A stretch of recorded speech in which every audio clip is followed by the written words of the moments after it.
was 8 months old when my mother finally decided that something wasn't right. I wasn't crawling as a child, as a baby. And she took me to a couple of doctors, and they really couldn't find anything wrong with me. And they're just a colicky baby. I was crying all the time and this and that. So she wasn't satisfied, and she took me to Boston Children's Hospital, and they realized I had the congenital hip disorder.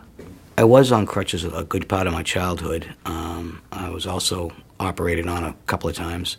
I was in a spica cast, they call it. It's a body cast, and confined to bed, actually. But over time, I was able to learn to walk. My parents, just told me I had bad legs. I had bad hips. Now I have a much better understanding of what congenital hips is. When I went to Boston Children's Hospital, when my parents had taken me there,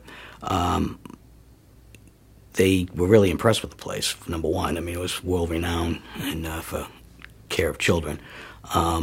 And Dr. Green took a particular interest in my case, and he was the head of orthopaedics back then.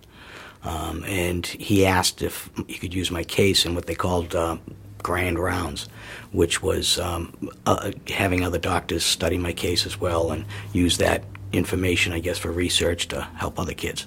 Those two hips lasted me, one of them lasted me 10 years, and it got loose, and I had to have it revised in 95. Then I went from 95 to the present last year, 2010, with relatively no problem until the end. My wife noticed I was limping a lot. I've always had some sort of a little bit of pain anyway, but it was tolerable, and so I really kind of got used to it. But she saw the study here at Dartmouth, and she read a poster, I guess it was in a hallway. We were in there for something else one other day, and so she signed me up for it, to make a long story short, and I went to see the orthopedic department. They took some x-rays and realized that my acetabulums had literally moved, so I needed to have replacements on both as soon as possible. Part of the consultation prior to the operation is they explain all the risks to me, what's involved, and very thorough. I answered any questions and concerns that we had. They did the right one first because that was the worst one. And I was amazed at the change in procedures and how fast everything went after I had the surgery. So it was almost like I was looking forward to my left one getting done after that, because I knew it wasn't going to take me long. I figured I'd be tied up for a year or better, and I wasn't. Therapy was quick. The surgery went well, from what I understand. I was in and out of the hospital, I believe, in 3 days, so which before I'd spent up to 10, 14 days. They monitor my progress. Every time I come back for a visit, I fill out a questionnaire. It's non-invasive at all.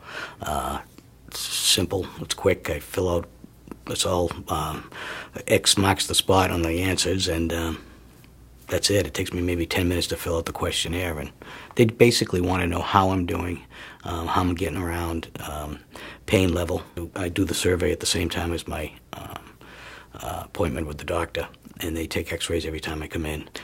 They were glad that I came in when I did for the research or the study, and they discovered it when they did, because it could have been much more serious. I was involved with research as a child from my mother, and I was always brought up with that, try to help other people out as well, attitude.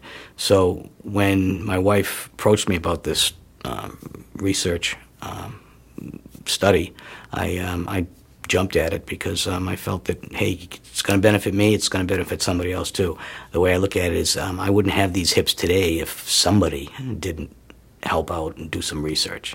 Today's my 1-year follow-up, and everything looked great in the x-rays. I feel good. It's June, and I'm planning on doing some hiking this summer. I've got 5 grandchildren, which I enjoy chasing around. So they want to go swimming with Grampy and kayaking and all the other good stuff.